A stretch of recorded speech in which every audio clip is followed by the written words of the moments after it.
الرحيم.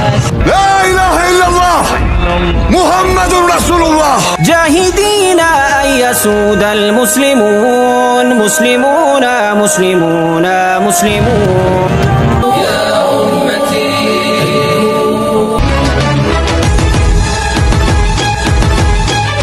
ሐቅ በራሷ ጨዋናትና በጨዋነት ለሰዎች እናቅርባት። በአገራችን በየዓመቱ ትልቅ የመነጋገሪያና መጨቃጨቂያ አጀንዳ ስለሚሆነው ስለ መውሊድ በዓል ከጭቅጭቅ በራቀ በቅን ልቦና በሰከነና ሚዛናዊ በሆነ መንፈስ ጥቂት እንመካከር። ይህንን ሐሳብ ስናነሳ ዋናው ዓላማችን እከሌ ትክክል ነው እከሌ ተሳስቷል ለማለት ሳይሆን ሐቅን እንዴት እንፈልግ እንዲሁም በዚህ ልዩነት የጠፋው የወንድማማችነት ረሕመት እንዴት ይመለስ የሚለው ነው። በመውሊድ ጉዳይ ላይ ይህ ተግባር በነቢያችንም ሆነ በሱሐባዎች ያልተሰራ አዲስ ፈጠራ ነው የሚሉትን የዑለማዎች አቋም መደገፍና ያንን ማስተማር እጅግ ተወዳጅ ተግባር ነው። ነገር ግን ይህንን አቋም ስናስተምር በቅንነት በመልካም ስነ ምግባርና በለስላሳ አንደበት መሆን አለበት።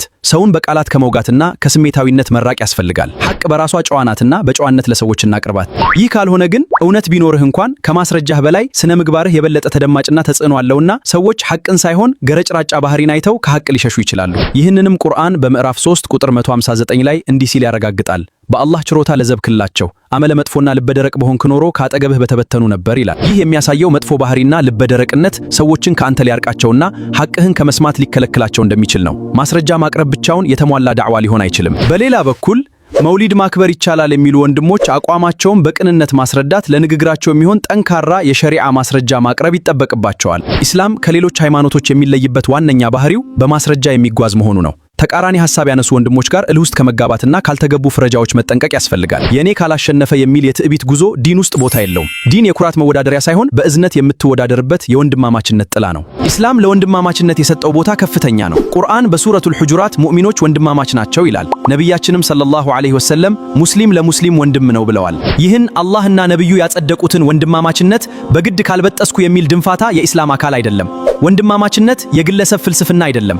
የሐሳብ ልዩነት ተፈጥሯዊ ነው። ልዩነቱን የምታስተናግድበት መንገድ ግን ይህን ታላቅ የአላህ ጸጋ ገንጥሎ የሚጥል መሆን የለበትም። ሩሐማኡ በይነሁም የተባሉት ሱሐባዎች ከመሬት ተነስተው ሳይሆን ወንድማማችነትን ኖረውበት ነው። ዛሬ ላይ ግን በሶሻል ሚዲያ የሚታየው ብሽሽቅና የቃላት ቦክስ በፍጹም የሙስሊም መገለጫ አይደለም። ይልቅኑ ይህ ተግባር ለሰይጣንና ለግብረ አበሮቹ ሰርግና ምላሽ ነው። ሌላኛው ደግሞ አርካኑል ኢስላምን የሚፈጽም አንድን ሙስሊም መውሊድ ስላላከበረ ብቻ ነብዩን ስለማይወድ ነው የሚል የሚያስቅና አስገራሚ ውንጀላ አለ። ይህ ፍጹም የተሳሳተና መታረም ያለበት ሐሳቤ ነው። ነብዩን መውደድ ወደ አላህ ከሚያቃርቡ ታላላቅ ዒባዳዎች መካከል አንዱ ነው። በተቃራኒው ደግሞ መውሊድ ስላከበረ ብቻ ሙሽሪክ ነው፣ መውሊድ የሽርክ መናኸሪያ ነው እያሉ ድንበር ያለፈ ነገር መናገር ከባድ መዘዝ አለው። በሰዎች ኢስላም ላይ አትቀልዱ። ኢስላም ወጃዲልሁም ቢለቲ ሂየ አሕሰን ብሎ የመከረን በድርቅና ሰዎችን መመለስ እንደማይቻል ስለሚያውቅ ነው። ጠርዝ ይዞ መጓዝና በሰዎች ላይ እንደፈለጉ መፍረድ ዕውቀትን የማይጠይቅ እንዲሁም በጣም ቀላል የሆነ ነገር ነው። ትልቅ ቁም ነገር ማለት ሰውን ሐቅ ነው ወዳልከው ሐሳብ በሂክማ መጥራትና መምራት ነው። ይህን ማድረግ ስትችል አንድ ትልቅ ግብ አሳክተሃል ማለት ነው። ተሳስቷል ያልከውን አካል በቅንነት ከስህተቱ መመለስ መቻል ትልቅ ስኬትና ደስታ ነው። እዝነት ማለትም ይህ ነው። ወንድማማችነት ማለትም ይህ ነው። ከዚህ ውጭ ብሽሽቅና ስድድብ ለማንም አይጠቅም። በነገራችን ላይ አክባሪዎቹም የማያከብሩትም በዚህ ጉዟቸው ለነብዩ ያላቸውን ፍቅር ለመግለጽ እየሞከሩ ነው። ይህን እውነታ በቅንነት መቀበል ያስፈልጋል። ውዴታ ሁሉም ጋር አለ። ልዩነቱ መግለጫ መንገዱ ላይ ነው። ይህ ኡማ የማስረጃ እጥረት የለበትም። የኪታብ ችግር የለበትም። የዑለማ እጥረት የለበትም። ግን ከታች ያለው አንዳንድ ወጣት አስቸጋሪ እየሆነ ነው። ከኪታብ ሳይሆን ከሶሻል ሚዲያ አቋም እየወሰደ ይመስላል።